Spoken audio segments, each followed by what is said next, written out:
রাসূলুল্লাহ সাল্লাল্লাহু আলাইহি ওয়াসাল্লাম এই উম্মতে মুসলিমা কি শেষ যেমন আমাদের জন্য আল্লাহর নবী সাল্লাল্লাহু আলাইহি ওয়াসাল্লাম একটা ভবিষ্যৎবাণী করে গেছেন। হে উম্মতে মুসলিমা, নবী বলেন, হে উম্মতে মুসলিমা, হে আমার সাহাবীরা, তোমরা শুনে রাখো, শেষ জামানায় আমার উম্মতদের একটা দূর অবস্থা হবে, একটা ভয়ানক অবস্থা হবে। সেই ভয়ানক অবস্থার মধ্যে, সেই ভয়ানক পরিস্থিতি এমন হবে, প্রবাহমান নদীর মধ্যে যখন খড়কুটা ছেড়ে দেওয়া হয়, কোন জঙ্গল ইত্যাদি ছেড়ে দেওয়া হয়, যেভাবে দ্রুত গতিতে চলে যায়, ঠিক তেমনি ভাবে শেষ জামানায় আমার উম্মতের যে দুর্গতি হবে, দূর অবস্থা হবে, আমার ইমানদার উম্মতেরা কাফের মুশরিকদের অত্যাচারে টিকে থাকতে পারবে না, দাঁড়িয়ে থাকতে পারবে না। নবীজি উল্লেখ করলেন কেন হবে দূর অবস্থা। কাফের মুশরিকরা অত্যাচার করবে, জালিমরা অত্যাচার করবে, সেই অত্যাচারে টিকে থাকতে পারবে না, মাজলুমরা নির্যাতিত হবে, আর কাফের মুশরিকরা বিজয় লাভ করবে। নবীজি বললেন কেন কেন কেন নবীজি বললেন কেন হবে জানো? নবীজি বললেন আমার উম্মতের একটা কারণ হবে, সেটা হচ্ছে লোভ। কিসের কারণে হবে? আমার উম্মতের লোভ বেশি হয়ে যাবে।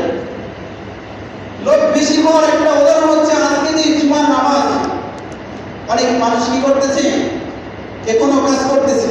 অনেক মানুষ আছে এখনো মুসলমানের ঘরে জন্ম, কালিমা গ্রহণ করছে, মানুষ বলো তিনি মুসলমান, কিন্তু এখনো কাজ করতেছে কেন? সম্পদের লোভে, টাকার লোভে। এই টাকার লোভে কাজ করে এই নামাজকে তিনি ছেড়ে দিচ্ছে। নবীজি বলেন এই সমস্ত যত লোভ আছে, এই লোভ যতদিন পর্যন্ত মানুষের অন্তরে থাকবে, দুনিয়ার লোভ মানুষের অন্তরে থাকবে, ততদিন আখিরাত তাদের অন্তরে জীবিত, অর্থাৎ তাদের অন্তরে জীবিত থাকবে না। তাদের অন্তরে আখিরাতের ভয় মুছে যাবে। আর যখন দুনিয়ার মহব্বত ছেড়ে দিবে, তখন আখিরাতের ভয় তাদের অন্তরে জাগ্রত হবে।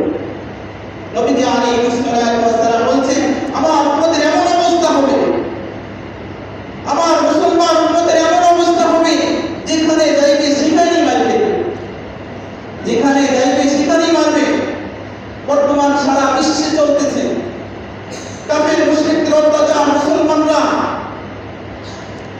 শত শত যুগ ধরে সহ্য করে আসছে জালেমদের নির্যাতন, শত শত যুগ ধরে মানুষ সহ্য করে আসছে। এখন আদম থেকে শুরু করে নবী আলাইহিস সালাতু ওয়াস সালামের ভবিষ্যৎবাণী পর্যন্ত এই মুসলমানদেরকে এক এক ফিরআউনের আত্মীয় স্বজনরা এক একজন এভাবে নির্যাতিত করেই আসছে। নবীজি এটা ভবিষ্যৎবাণী ছিল। নবীজি আরেকটা ভবিষ্যৎবাণী শুনিয়ে দিয়েছেন, বলে হে আমার উম্মতেরা, এই যে এমন এক মহা সংকটের অবস্থা, মুসলমানরা নির্যাতিত হইতেছে, তবে আরেকটা ভবিষ্যৎবাণী আছে, কিয়ামতের পূর্বে আরেকটা ভবিষ্যৎবাণী আছে। সে একটা ভবিষ্যৎবাণী হচ্ছে গজওয়ায়ে হিন্দ হবে, মুসলমানরা বিজয় হবে, মুসলমানরা আবার রুখে দাঁড়াবে। নবীজি বলেন, একটা ভবিষ্যৎবাণী বলেন, লা ইয়াবকা আলা যাহরিল আরদি বাইতু মাদারিন ওয়ালা বাররি ইল্লা আদখালাহুল্লাহুল কালিমাতিল ইসলাম। নবীজি এই ভবিষ্যৎবাণী করে গেছেন, লা ইয়াবকা আলা যাহরিল আরদি। হে এতদিন মারছো, এতদিন মেরেছো মুসলমানদের সন্তানদেরকে, লা ইয়াবকা আলা যাহরিল আরদি, এমন কোনো মাটির ঘর অথবা পাকা ঘর, ইটের ঘর, কোনো ঘর বাকি থাকবে না যেখানে ইসলামের পতাকা উড়বে না, যেখানে ইসলামের দাওয়াত পৌঁছবে না। যখন ইসলামের দাওয়াত পৌঁছবে, তখন এই সমস্ত দেশ আবার মুসলমানরা শাসন করবে। তাদেরকে বলা হবে, যারা আজ মুসলমানদেরকে মারতেছে, যারা আজ মুসলমানদেরকে এভাবে জুলুম নির্যাতন করতেছে, তাদেরকে বলা হবে হয়তো কালিমা গ্রহণ কর আর না হয় হত্যা, হয়তো কালিমা গ্রহণ কর আর না হয় হত্যা। তারা হয়তো জীবনের